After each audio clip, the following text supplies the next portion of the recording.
Acompanhe com os olhos e coração a leitura que eu farei da segunda carta de Paulo aos Coríntios, capítulo 4, versos de 1 a 6.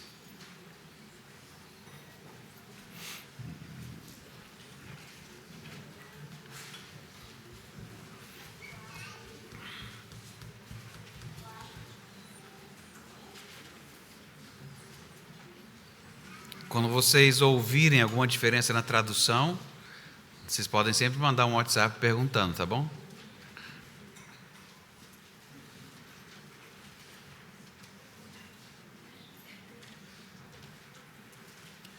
A palavra de Deus diz assim: portanto, tendo este ministério, por causa da misericórdia demonstrada, não desfalecemos. Pelo contrário, rejeitamos a vergonha da dissimulação, não sendo enganadores nem adulterando a palavra de Deus, antes, pela manifestação da verdade, nos recomendamos à consciência de todo homem na presença de Deus. Mas, se o nosso evangelho ainda está escondido para os que se perdem, nestes que o Deus deste século cegou o entendimento, para que lhes não resplandeça a luz do evangelho da glória de Cristo, o qual é a imagem de Deus. Porque não nos pregamos a nós mesmos, mas a Cristo Jesus como Senhor, e a nós mesmos como vossos servos, por Jesus. Porque o Deus que disse, das trevas a luz resplandecerá, é o que resplandeceu em nosso coração, para a iluminação do conhecimento da glória de Deus na face de Cristo. Vamos falar com o nosso Deus uma vez mais? Bom Deus e Pai, ajuda-nos a ouvir a Tua voz à medida em que explicamos o texto. Ajuda-nos a ouvir a Tua voz. Nós precisamos dela para sermos educados, edificados, confrontados, transformados. Nós oramos agradecidos, Deus, no nome de Jesus. Amém. Um pequeno rascunho, bem pequeno. Nós temos vários termos que acontecem nesses 6 versos, que eles também aparecem no capítulo anterior. Ministério, esse evangelho velado, ou escondido, esplendor, glória, semelhança ou imagem, coração, todos esses termos estão também no discurso anterior. Isso mostra que o nosso trecho ainda pertence àquela mesma conversa do discurso anterior. Só que o nosso tem um destaque, que é a questão da luz do evangelho, que traz à existência o que não havia, da treva, descrença para a luz, crença em Jesus. Depois ele vai continuar a falar do ministério dele, mas ao descrever o seu próprio ministério nesses 6 versos, Paulo ele praticamente encerra a sua polêmica contra os falsos mestres, mas ele não fica só no jeito que ele fala, ele não se baseia só no seu ministério. O tempo todo nós somos incluídos. Ou seja, quando ele está defendendo o ministério dele, é o nosso ministério. Então, como a maior ênfase foi no final, mais especificamente até o verso 6, então a gente vai passar algumas coisas, mas vai dar mais ênfase para aquilo que parece que foi a ênfase desse pequeno discurso. Ok? Então é assim que nasceu o que nasceu. Introdução foi a coisa mais difícil do mundo, porque havia várias possibilidades. E eu gosto daquela dos demônios, entendeu? Porque demônio sempre chama atenção. Mas eu falei assim, eu não vou dar esse ibope para o cara, não vou. É muito ibope, não. Aí eu tirei os demônios, tinha vários demônios aqui. E aí eu limpei os demônios da folha, pelo menos. E então não vai ser assim. Então a introdução ficou assim. Políticos, eu achei que Brasília convinha, ficava bom. Políticos, pregadores e artistas tantas vezes prendem a nossa atenção com a arte de falar em público. Muitos de modo muito eficaz. Muitos políticos fazem seus discursos com oratória habilidosa nas câmaras, no Senado. Pregadores talentosos atraem multidões aos cultos dominicais. Isso significa que nós não somos talentosos, Emília. Porque pelo critério que eu acabei de inventar, nós não atraímos multidões aos cultos. Eu sinto muito. E ainda mais falando assim, Emílio, Marcel. E artistas, então, nem se fala quando eles simplesmente aparecem em público. Uma multidão, que é pelo menos um autógrafo. Mas nem todo político é conhecido como estadista, porque alguns legisladores, eles exibem uma retórica brilhante, mas que são às vezes palavras vazias. Eu gosto de palavras vazias. Tem tabelas na internet para palavras vazias, discursos do nada. Eu gosto daquilo. É fundamental ressaltar que a expansão da nossa atividade nos obriga à análise dos conceitos de participação geral. Eu acho lindo isso, cara. Nem todo orador é um pregador, pois muitos oradores do púlpito das igrejas apresentam às vezes muita eloquência, mas não a palavra de Deus. Alguns pregam a si mesmos, ou algum assunto de preferência, ou algum assunto está na boca do povo, na revista Isto É, Veja, em lugar de pregarem o Senhor Jesus Cristo. A gente podia chegar aqui e falar assim, gente, oremos pelas guerras no Oriente Médio. É fundamental ressaltar que a expansão do Evangelho nos obriga à análise dos conceitos de participação geral nessas discussões aí. Aí você fala assim, o que ele falou, cara? Mas eu não sei, a entonação que ele pôs ficou bonita. Então, acabou ficando famosa a frase. Não entendi nada que ele falou, mas foi bonito, cara. Às vezes tem disso, não tem? Você não entendeu nada, mas foi bonito. Por quê? Às vezes só a entonação dá conta do negócio. Bom, você pode passar domingos e domingos ouvindo alguém assim, mas uma hora sua barriga vai roncar, porque você achou que se alimentou, e uma hora sua barriga vai roncar e falar assim, cara, tem algum problema. Aí você vai ao médico, ele fala assim, você está se alimentando? Eu falo assim, estou. E eu acho que você está se alimentando de discurso vazio. Tem uma característica nesse seu estômago aí que parece que é discurso vazio. Presta atenção nisso. Aí você vai e vai acabar percebendo isso. Muitos atraem as pessoas para lhes dizer o que os ouvidos delas querem ouvir. A Bíblia fala sobre isso, né, quando Paulo escreveu a Timóteo. Mas esses oradores, eles não têm a autoridade das Escrituras e eles nunca declaram explicitamente isso é o que a Bíblia diz, exceto se for para promover o seu próprio nome ou da sua denominação. Antes, essas pessoas apenas dizem que tiram cansaço, ansiedade, que evitam o olho gordo. A gente tem uma concorrente aqui do lado, que ela sempre fala isso. Vem aqui e nós vamos resolver isso. Morro de medo disso, porque a gente faz aconselhamento e aconselhamento não depende só daquilo que você disse ou de algum demônio que você tirou. Depois sobra a pessoa. E eu não sei o que fazer com a pessoa. Meu problema não é o demônio.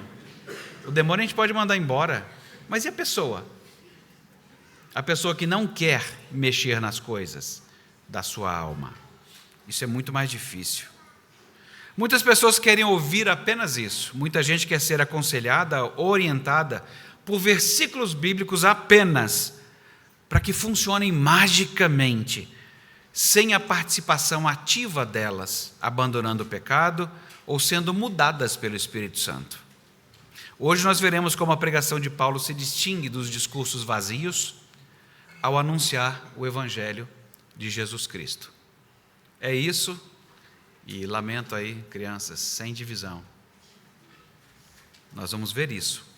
Como é que a pregação de Paulo se distingue dos discursos vazios ao anunciar o Evangelho de Jesus Cristo, tá bom? A gente começa conversando sobre ministério. Ministério, é disso que ele está falando já desde 2 capítulos atrás. Então, as referências a este ministério, ou como ele coloca às vezes, nosso ministério, nós estamos incluídos nisso, refere-se a esse trabalho missionário de todo discípulo de Jesus Cristo. Nós temos esse trabalho, como o de Paulo. O que ele está passando, nós passaríamos também se estivéssemos fazendo a mesma coisa. Embora o capítulo anterior se concentre em Paulo e no seu ministério apostólico, no final mesmo do capítulo 3, e também ao longo dos capítulos 4 e até o próximo, Paulo ele amplia a discussão para o ministério de todos os crentes. Assim, embora ele comece com o seu próprio ministério, ele se torna um modelo para todos nós. Então não é uma leitura para você ver o que aconteceu com o ministério de Paulo. Deus nunca nos dá informação só para a gente ficar sabendo, mas Ele nos informa para nos transformar. Então, a primeira coisa que chama a atenção depois de entender essa questão do ministério, que não é só de Paulo, mas de todos nós, essa questão do desânimo de Paulo, hein? O que é isso que ele sempre está comentando? Qual é a natureza desse desânimo que ele enfrenta? Por que ele é tentado a desanimar ao receber? Ele falou de incríveis privilégios, de pertencer à nova aliança. Então, por que desanimar? Bom, o desânimo não é só de Paulo, mas as pessoas também desanimam de ouvir Paulo. Porque Paulo ele é franco, ele é direto. E muitas pessoas ficam ofendidas com a conversa franca das Escrituras. E me parece que é isso que está bem escondidinho aqui por trás do versículo 2. Nós rejeitamos a vergonha da dissimulação. Essa acho que foi a frase mais difícil de traduzir. Tem várias propostas nas traduções que vocês têm em mãos, mas eu estou muito certo de que isso aqui dá conta. Rejeitamos a vergonha da dissimulação. Porque os falsos mestres, ninguém encarava Paulo de frente.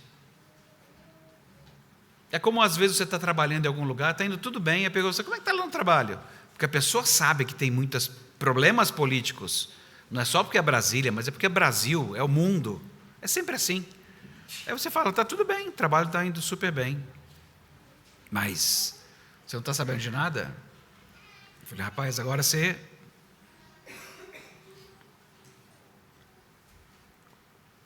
me deu curiosidade, né? Você está sabendo de alguma coisa aí? Não, é porque fulano e fulano vão ser demitidos, está sabendo? Eu falei assim, rapaz, é mesmo? É. E parece que estão de olho em você. Eu falei, essa conversa não está ficando boa, né? E aí você fala, mas parece que está tudo bem. É isso, porque a maioria de nós é dissimulado. Quer dizer, talvez vocês não sejam, né? Mas assim, fala do ser humano em geral. Talvez vocês estejam para além de humano. Mas sem evangelho, a dissimulação é regra. E esses caras que estavam pregando em Corinto e ofendendo Paulo, eles eram gente dissimulada. Porque não chegavam e falavam assim, Paulo, é o seguinte, esse seu evangelho aí está meio exagerado, hein? Não, ele sempre ficava sabendo de alguma coisa, porque eles não lidavam com a verdade, com a conversa direta. Então Paulo sempre foi incômodo por isso, porque ele falava sempre claramente. Mas você se pergunta, por que alguém usaria o engano? Por que você vai usar uma linguagem ligeiramente obscura, uma categoria ambígua? Por que você vai fazer isso? Talvez porque você saiba, e eu tenho certeza que os descrentes e aqueles que parecem crentes, eles sabem que dizer as coisas diretas da Escritura não é muito popular. Além disso, as pessoas estão, muitas das vezes, cegas pela cultura contemporânea, qualquer que seja a cultura. É como o evangelista Mateus escreveu, o povo que vivia em trevas viu grande luz. Eu sempre fiquei pensando nisso, e nessa hora eu queria ver como os anjos veem, porque parece que eles veem uma realidade que a gente não vê. Tem alguma coisa estranha do jeito que os anjos veem. E a Escritura está sempre dizendo que o mundo jaz em trevas. Então, assim, se for assumir isso tecnicamente falando, aqui está tudo escuro, mesmo com as luzes ligadas. E quando você conversa com pessoas incrédulas, você já sabe que está todo mundo no escuro, mas ela acha que não está. Como você tem a ilusão de que acendeu a luz, está bom. Mas o tempo todo é chamado de treva, e não é nem assim, família Adams, entendeu? Não é uma nuvenzinha em cima de você. Não, é uma coisa escura, que parece que é uma coisa que vem de dentro.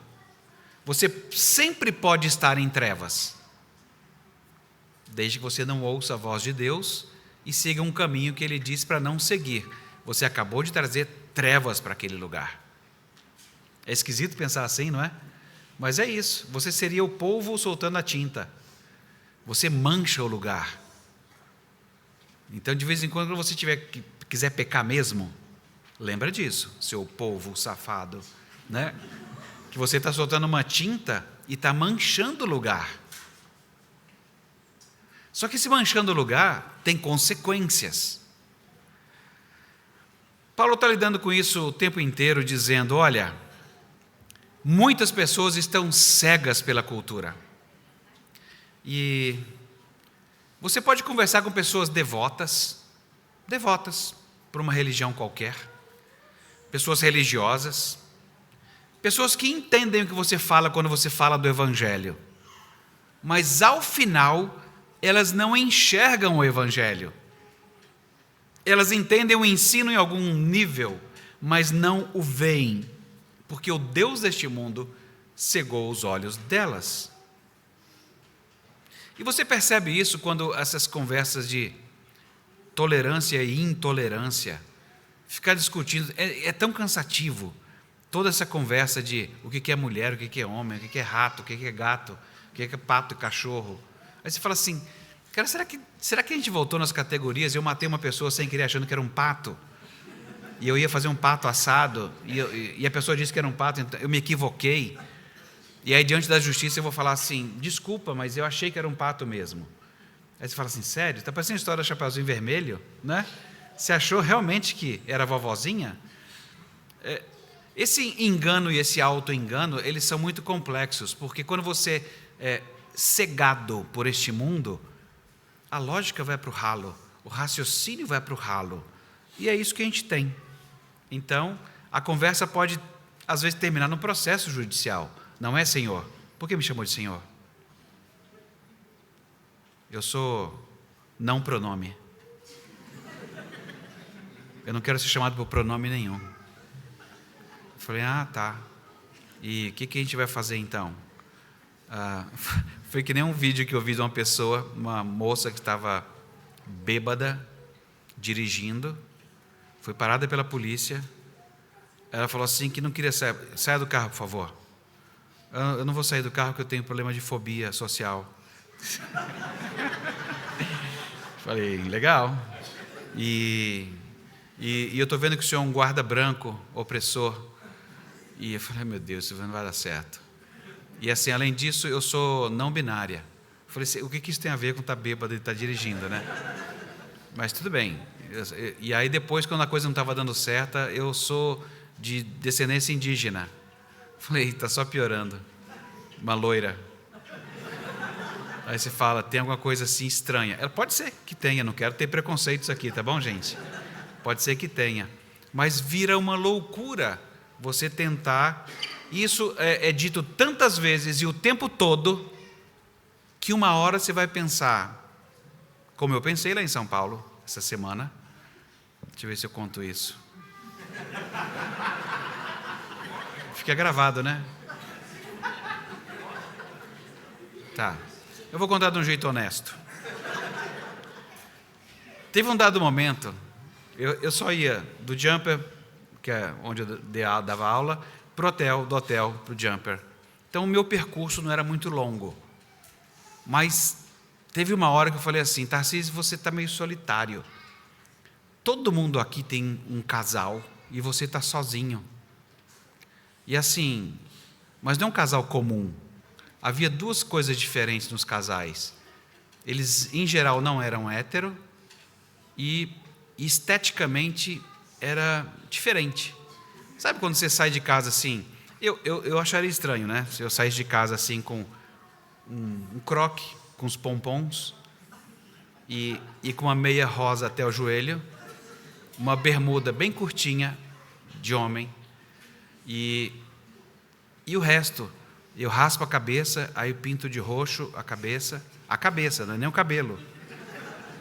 Aí você fala assim, cara, o que eu não entendi de estética na vida, né? Então, eu achei muito diferente. E aí, essa parte é interessante, porque eu perguntei aos meus colegas, né? Assim, eu achei diferente, né? Tá bem diferente a cidade. Ali está bem suja a cidade, muito mais pedinte na rua. Aí comentei essas duas coisas, e eles falaram assim, Aí eu me assustei. Falei assim, aí eu tomei um susto, falei, uai, Vocês não estão vendo o trem, né? Aqui a gente acostuma. A culpa não é deles. Todos nós nos acostumamos. Depende qual discurso que você está ouvindo. O discurso passa a ser formativo. Você pode até achar estranho, mas se o tempo todo estiver sendo usado, se você proclama um Jesus exclusivo, a conversa de fato pode chegar no processo judicial. Porque a pessoa que pregar exclusividade na salvação por meio de Jesus Cristo vai ser considerado um fanático, um misógino ou misântrico, que eu não gosto de falar só de um lado, né? Ou então obtuso ou ignorante. Mas quais são as opções então? O que a gente faz? Bom, você pode andar na opção que já está aí. Tem a opção que já está pronta. É o que você acha na rua. A da rua já está aí. Se você quiser assumir essa opção, ela está pronta. Por essa opção da rua, as pessoas em geral fazem síntese. Fogem do conflito e tentam agradar as pessoas. E isso vai para o discurso de políticos, pregadores, artistas, todo mundo que tem algum discurso público. E aí é só falar, gente, vamos devagar na igreja, né? Cada um tem um ponto de vista. Talvez existam outras maneiras de chegar a Deus, afinal. Talvez o apóstolo Pedro tivesse dado uma exagerada quando ele disse: não há outro nome dado entre os homens pelo qual devamos ser salvos. É que Pedro era pescador, né? Era impulsivo. Então, na impulsividade, ele acabou falando mais que devia, né? E falando que só tem esse mediador. E esse tipo de declaração preconceituosa, intolerante de Pedro, aí começa a bater o Pedro. Isso já está pronto, isso está na rua já. Como resultado, o Deus deste século lança mão das culturas, da nossa cultura, e cega os olhos de inúmeras pessoas. Em um tempo de muitos direitos, é muito difícil que as pessoas se considerem culpadas. Nós hoje estamos muito mais propensos a sempre nos vermos como vítimas. Nós somos sempre vítimas. Pode ver, se você achou que não entrou, está na sua casa já. Disciplina os seus filhos.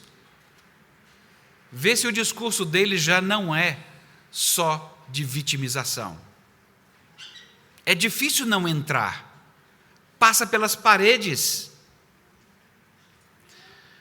Nesse ponto da história, as pessoas estão convencidas de que elas precisam de um Salvador, mas não precisa ser esse negócio com sangue, entendeu? Sangue fala de morte. É meio... está na rua já. A gente precisa eu reconheço, a gente precisa de Salvador, é o que a rua diz. Mas eu só preciso de um Salvador. Eu já aprendi que coisas de demônio e inferno é coisa de filme, então eu já não me preocupo com isso. Agora, se a gente for salvo aí da dengue, né, de uma enchente, aí já é legal. Da crise financeira, se a gente for salvo dessas coisas, já está bom. E a gente chega para o Salvador depois que ele nos salvar disso e fala assim: o senhor pode sair agora, por favor? É que agora eu vou viver a minha vida. Obrigado por ter salvo da enchente, da dengue, mas o senhor pode dar uma saidinha, né? Porque a gente nem tem essa relação toda para ficar junto aí. Então o senhor pode dar uma saidinha e porque eu vou tocar a minha vida, a minha vida.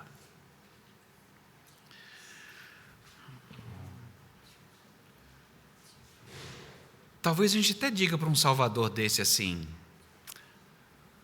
salvar da dengue aí custou quanto? Não, fala, pode falar. Sou deputado.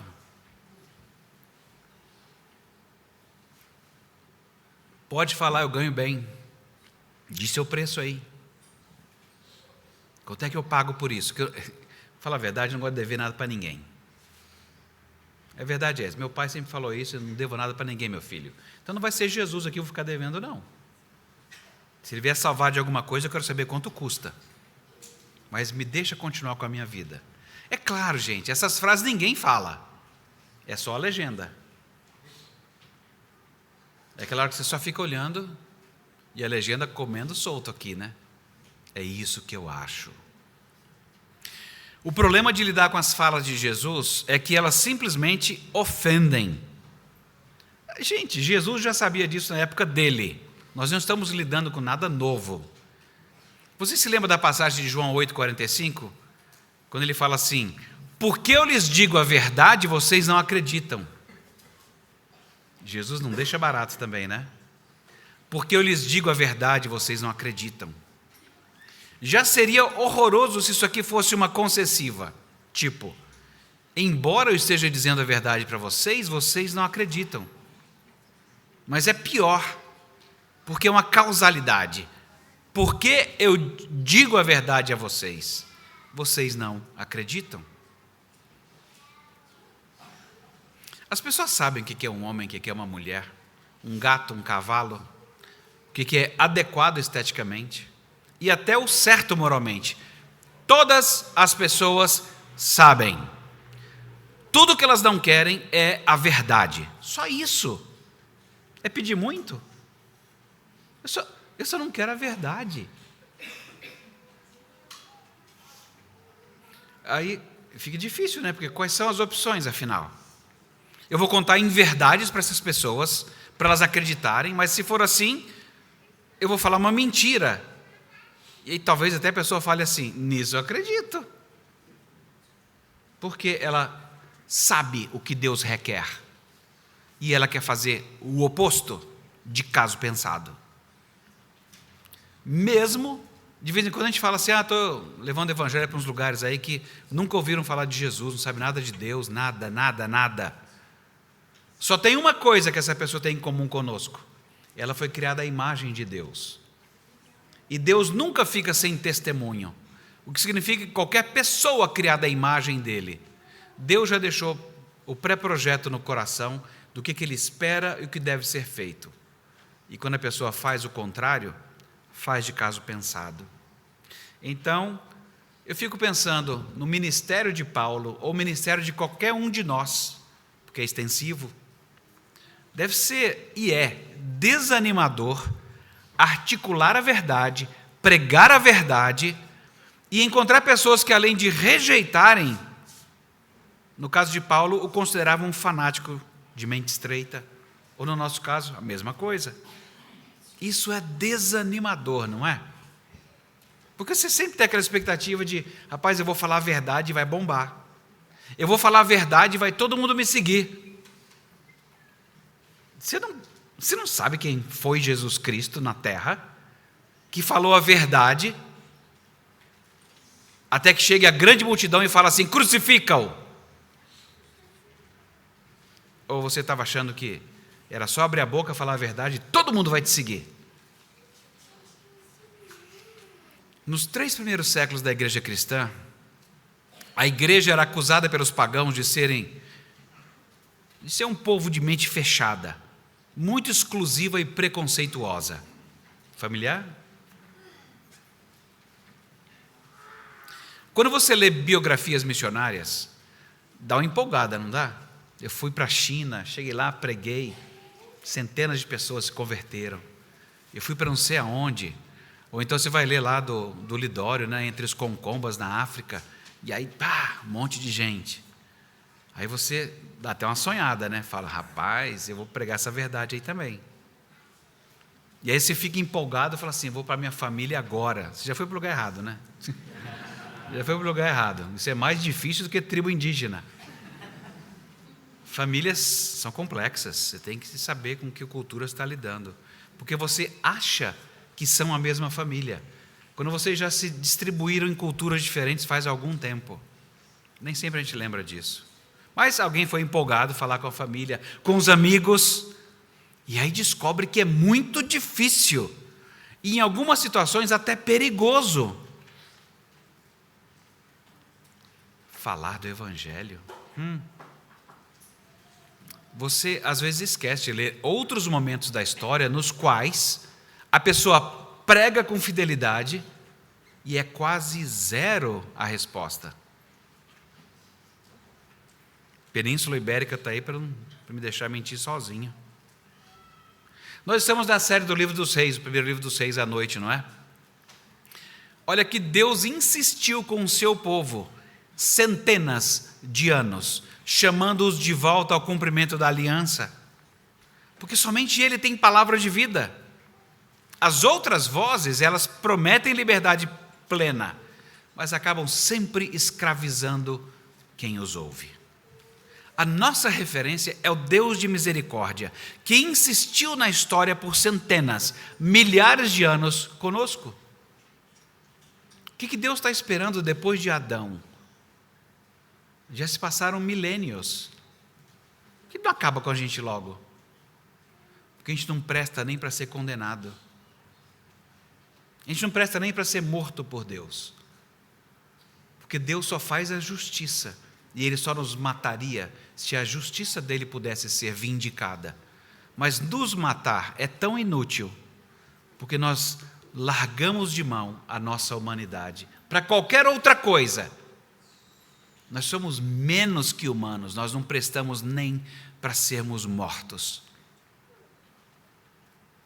É por isso que o Deus Filho precisou ser como um de nós, a verdadeira humanidade, para finalmente a humanidade ser morta. E aí então, por causa dele, a gente ser chamado e poder voltar a ser humanidade de novo. Nós estamos engatinhando, mas estamos indo bem como igreja. Sabe que quando fala desse negócio de liberdade e escravização, eu lembrei do Pinóquio do Carlo Collodi.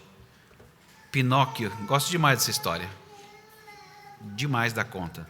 Em Deus de Pequeno. Pinóquio e outros meninos, num dado momento da história, eles são atraídos para uma ideia de liberdade, para fazerem o que eles quisessem. Eles não precisavam obedecer, não precisavam ir à escola, não precisavam deixar de falar palavras horrorosas, nada. Eles deveriam apenas se divertir. Com o tempo, eles vão se transformando num asno, num burro de carga. E aí, então, eles eram vendidos para as fábricas, para as minas de sal. O Collodi foi sensacional. Ele entendeu esse aspecto da vida. Quando a liberdade plena ela é oferecida, tem preço. Liberdade tem preço. Se a pessoa te oferecer liberdade e ela não tiver o poder ou a autoridade para dá-la, então será uma escravidão que você se meteu. A liberdade que Jesus ofereceu e oferece tem preço também. Ele foi morto e punido por Deus por causa dos nossos pecados. O preço da nossa liberdade verdadeira foi pago na cruz. Mas observem bem, até mesmo Paulo é tentado a desanimar e só continua por causa da misericórdia de Deus. É um privilégio ter esse ministério. Faz parte da misericórdia de Deus. Por isso que o desânimo passa logo. Então, o seu foco é ver aquilo que Deus fez. Porque se você olhar só para as ofensas, para a dificuldade, você acaba esquecendo de que Deus você está falando. Porque quando você olha para as ofensas e dificuldades, você fala assim, é grande demais. E aí você tem que pensar no íntimo, para quem? É grande demais para quem? Para você? Sempre foi. Mas você está em nome de Cristo. Você está em nome de alguém muito maior. Eu ficaria atrevido se tivesse alguém maior por trás de mim? Não ficaria? Irmão mais velho, fortão, grande, molecada toda, eu ia ficar atrevido. O que foi? Vou chamar meu irmão. Então você está em nome de alguém. É um privilégio ter esse ministério. E percebendo essa misericórdia de Deus na história. Assim, rapaz, olha isso. E mesmo que os resultados fossem nada promissores, a gente não vai entrar nessa, a gente vai rejeitar essa coisa vergonhosa da dissimulação. Nós não precisamos disso. Nós não precisamos dourar a pílula do Evangelho. Só anunciar do jeito que está aqui. Se ele for desagradável, Deus o revelou desagradável. Se ele for maravilhoso, Deus o revelou maravilhoso. Nós simplesmente vamos expor claramente a verdade e com isso nos recomendar a consciência de qualquer pessoa. Porque esse é o processo. Agora, se o evangelho estiver oculto, ele está oculto para aquelas pessoas que estão perecendo sem salvação. Paulo já havia enfrentado outras tentações em outros lugares. No capítulo 2, ele já falou, gente, eu não estou aqui vendendo a palavra de Deus, não. Eu não estou com objetivos de lucro para a palavra de Deus. Pelo contrário, a gente fala de Cristo sinceramente diante de Deus, enviados por Ele. Porque ele sabia que era possível moldar a palavra de Deus para aumentar a receita. Há outros missionários e líderes cristãos que são mais impositivos. E tem gente que se sente mais segura assim. Você, a pregação do Emílio, não gosto assim. Marcelo, Tarcísio, é tudo farinha no mesmo saco, entendeu? Um jeito assim meio parecido, não acho legal não. Agora aquela pregação que tem poder, entendeu? Que fala para valer mesmo, entendeu? Que chega impondo. É isso, aí é Deus falando. Fala, Senhor. Então, tem gente que gosta mais desse estilo, né? Achando que esse é o jeito. E Paulo fala assim, não vou fazer isso não. Eu estou até olhando Paulo falando assim, eu não vou dar esses gritos não, cara. Eu gosto do glória a Deus, mas não precisa berrar. Pode dar seu glória a Deus feliz aí, tranquilo. Pode até falar alto se quiser, não tem problema. Mas é assim, não tem um modelo. E quando as pessoas começam a estabelecer um modelo, eu estou vendo Paulo dizer, não vou usar não. Você está fazendo isso só para poder a pessoa então se sentir abraçada pelo grito, abraçada por esse estilo, mas não haver mudança efetiva? Não vou fazer isso não. Isso parece para mim enganação. Então, só se tiver uma demonstração de força, a pessoa vai fazer alguma coisa, mas tem demonstração de força maior do que eu dizer assim, ó, Jesus Cristo foi morto no nosso lugar e venceu tudo. Cara, eu não sei o que é mais forte que isso. Eu não sei. Paulo está decidido a não usar o engano, a não distorcer a palavra de Deus, a não adulterar a palavra de Deus, a não vender por dinheiro. Ele não vai aumentar a sua renda distorcendo a verdade. Então, Paulo era bem corajoso, firme, determinado, porque estava submisso à palavra de Deus. Como é que é a missão bíblica então? Como é que você anuncia esse evangelho como Paulo? É isso. Basta essa integridade incondicional à palavra de Deus. Porque o próprio evangelho já mostra a glória de Cristo. De vez em quando a gente ouve umas bobagens do tipo, rapaz, a gente tem que dar um jeito do evangelho parecer mais relevante, né? Como é que é esse negócio do evangelho parecer mais relevante? Como é que é isso? Ele é a glória. A pregação do evangelho já é a manifestação da glória. É a maior relevância do que existe no mundo. E quer saber? Tanto faz se o cara é gago, fanho, fala fino ou grosso. Deus vai usar instrumentos do que tiver. E não será isso que vai conter a glória de Cristo. A nossa tarefa é anunciar esse evangelho, mesmo que alguns não consigam ver a sua luz. Mesmo que a gente perceba que alguns tenham sido cegados pelo Deus desse século. E é interessante porque às vezes, pessoas que acreditam e não acreditam em Deus, às vezes a gente dá um livro, alguma coisa, e as pessoas leem o mesmo que nós lemos, que falam desse serviço de Jesus vir morrer em nosso lugar. E nada vem na leitura que os faça desejar que Jesus seja o seu Senhor. Leem os evangelhos e até se emocionam com as histórias, mas muitas vezes falam assim, rapaz, achei bonito demais isso aí. Mas o cristianismo é para pessoas boas que nem você, cara. É isso. Mas não para mim. Em parte eu acho interessante essa percepção. Você se perceber, diante da palavra de Deus, um coração mau. Isso é verdade. Você só não sabe que ele é bem pior do que você imagina. Isso você ainda não sabe, porque se tivesse a luz de Cristo, você veria. Eu sou muito pior do que eu jamais sonhei. Só a luz de Cristo vai te fazer dizer isso. É uma pena, porque eu mesmo, nenhum de nós aqui poderia ver isso que o Evangelho mostra, a glória de Cristo, essa imagem de Deus. Nenhum de nós. É por isso que a gente não pode ficar metido, atrevido, né? Falar assim, rapaz, isso não é nada que eu tenha me esforçado para saber. É Deus que foi e tirou o véu. Eu nem estava pedindo isso, nem estava buscando isso. Mas quando Ele quer tirar o véu, Ele tira. Paulo também não estava buscando isso. Pelo contrário, Paulo estava buscando mais cartas de aprovação para perseguir os cristãos. Ele não estava buscando Deus. Mas Deus o buscou. E nessa hora, você olha para Jesus, e no caso dele, ele aprendeu até por etapas, não é? Primeiro cego, é assim, a vida é bem assim. E depois enxerga. Esse é o encontro com Jesus. Cego.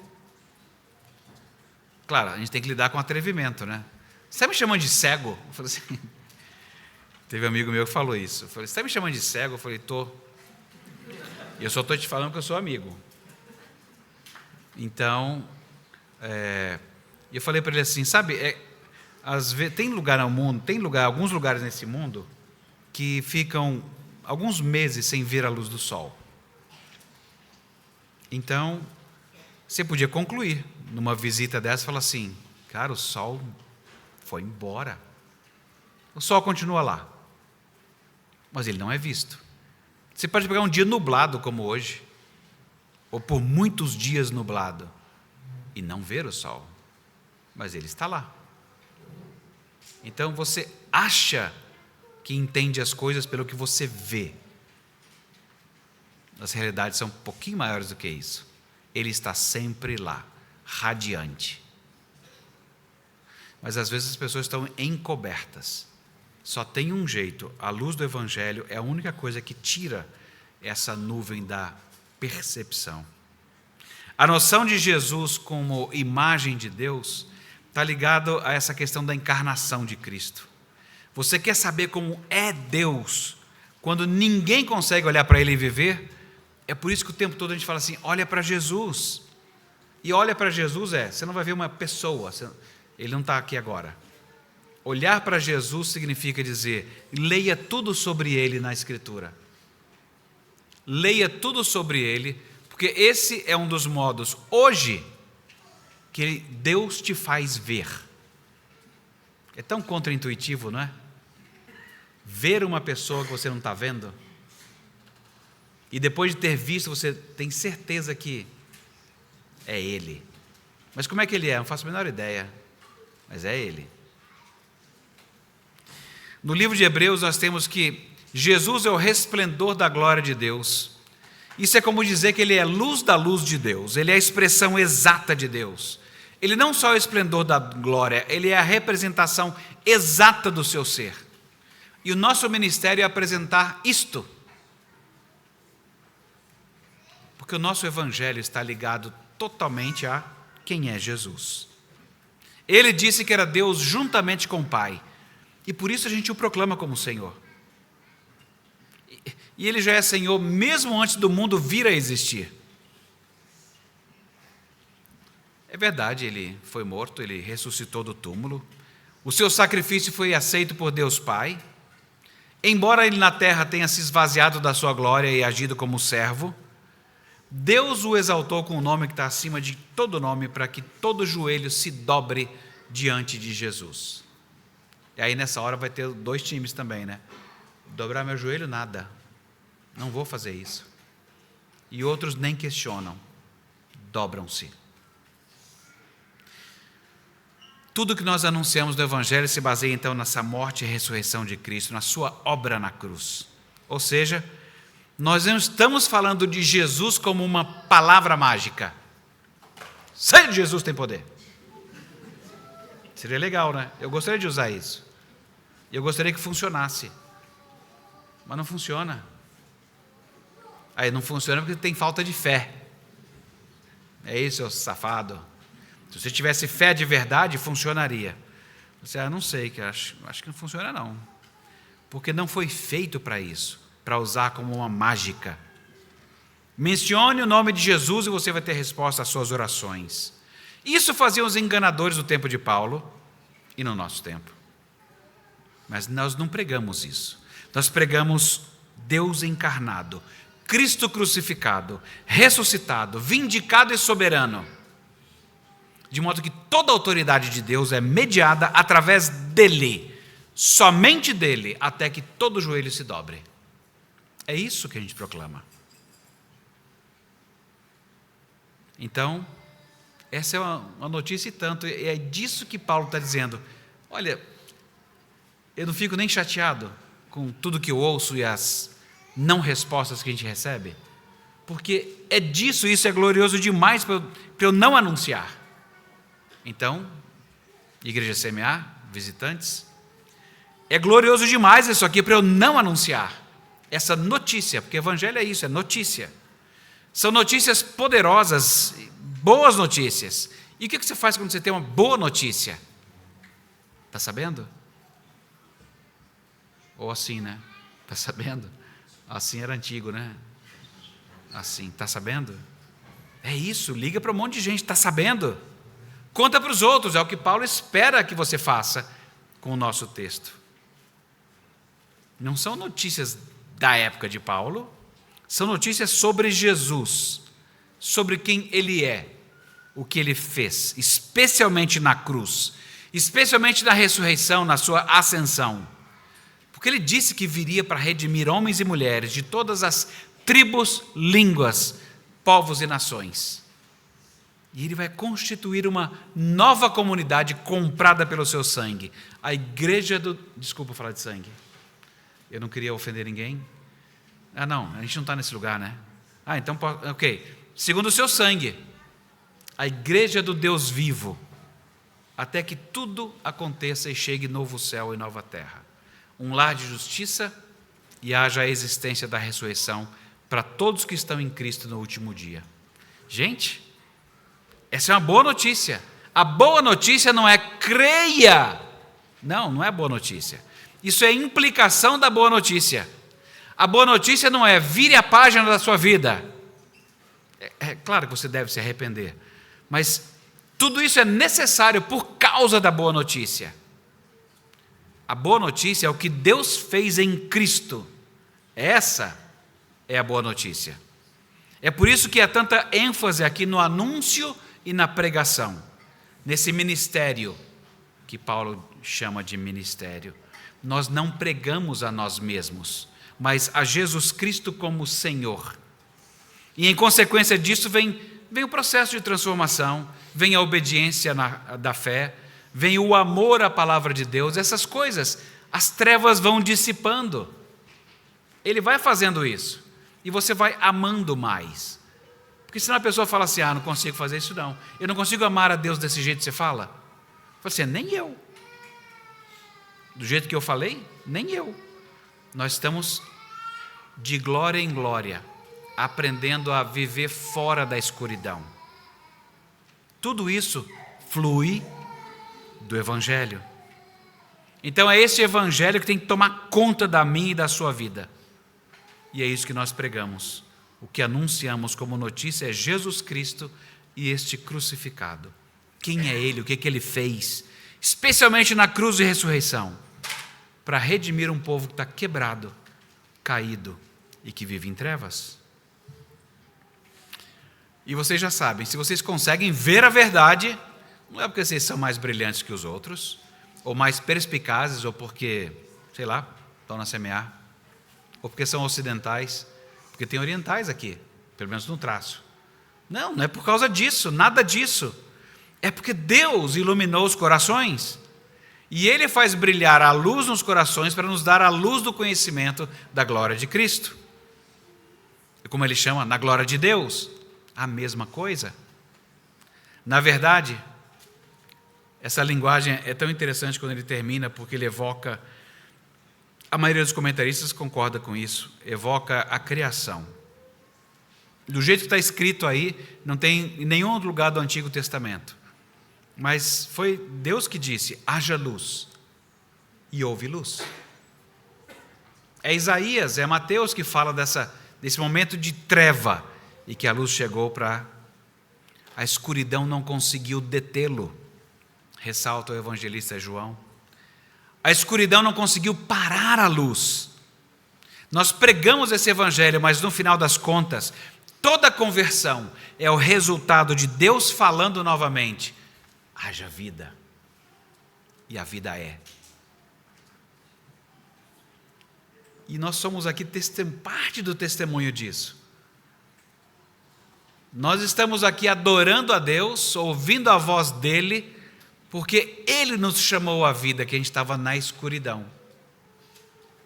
Nós estávamos mortos e Ele disse, haja vida, e vida é. Quando essa luz brilha nas trevas, você percebe uma regeneração que Ele produz soberana. Caso contrário, a escuridão permanece. Então, quando a gente estiver anunciando o Evangelho, a nossa confiança não é que ao falar a verdade todos ficarão impressionados com o modo como eu articulei a verdade, o modo como eu a apresentei e se tornarão cristãos adoradores do Deus único, verdadeiro Criador dos céus e da terra. É bom sem vírgula, não é? E quando eu sou pregador assim eu fico sem ar. Por isso que o Hernandes me tira o ar. Ele vai indo, gol! Não, vai aquela frase comprida, né? Rapaz, mas tem um efeito retórico, não tem? Eu gosto dela, de vez em quando. Eu gosto de mais vírgulas e pontos finais. Mas essa aqui precisava ser sem vírgula. Haja luz, e homens e mulheres cegos passam a ver. Você pode passar tudo isso, ouvir tudo isso, e curtir sua semaninha em Brasília, lutando, pedindo a Deus para tirar as trevas do seu coração, ou pedindo que Deus continue a lhe dar clareza nas decisões. Você pode viver a sua vida assim, está nem errado, está nem errado. Só lembra de uma coisa, o nosso texto é mais do que a melhoria interna dos crentes. Com esta verdade pregada aqui, Paulo ensina que é mais um elemento para a sua base bíblica de pregar o Evangelho. Ou se quiser, como se costuma dizer, para missões. Mesmo que a resposta das pessoas possa ser agressiva, negativa ou evasiva até, diga que Jesus é a boa notícia que precisamos. Nós precisamos de um Salvador que venha de fora, porque nas outras pessoas, nos sistemas de governo ou nas organizações não governamentais, nas propostas religiosas e pior, dentro de mim, não há uma solução para eliminação, erradicação do mal. Não há. Jesus é o Deus homem que se identificou conosco, que veio do céu, abriu mão da sua glória e habitou conosco. Ele é o verdadeiro humano a quem nós devemos olhar, o verdadeiro Deus, o Deus Filho que recebeu a punição do Deus Pai em nosso lugar, por causa de todas as nossas faltas. O erro precisava ser punido, e Deus fez isso, mas punindo o seu Filho e oferecendo para nós assim, está aqui, o perdão dos seus pecados. Sério? Sem preço assim? Deixa de ser besta. Você acabei de falar do preço. Ele foi morto no seu lugar. Tem preço. Mas o que eu tenho que fazer? Acredita nisso. De que eu fiz para você. E a pessoa fala assim, tá muito fácil esse negócio. Tem pegadinha? Tem câmera aí? Tem alguma pegadinha? Não, fala a verdade. É só isso. Só isso.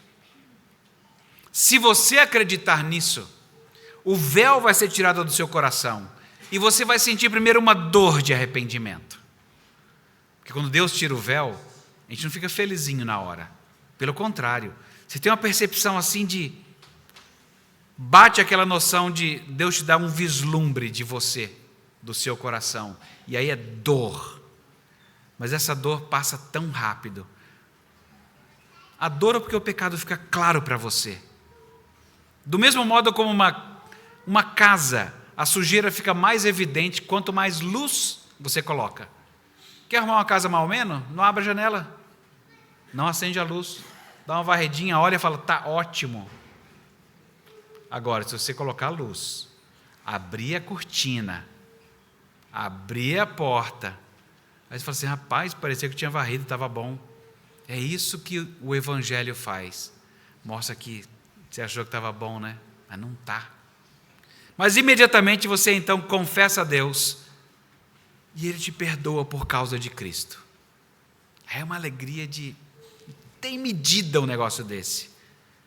Então, se você entendeu isso, você precisa entender isso que Paulo está fazendo. Continua.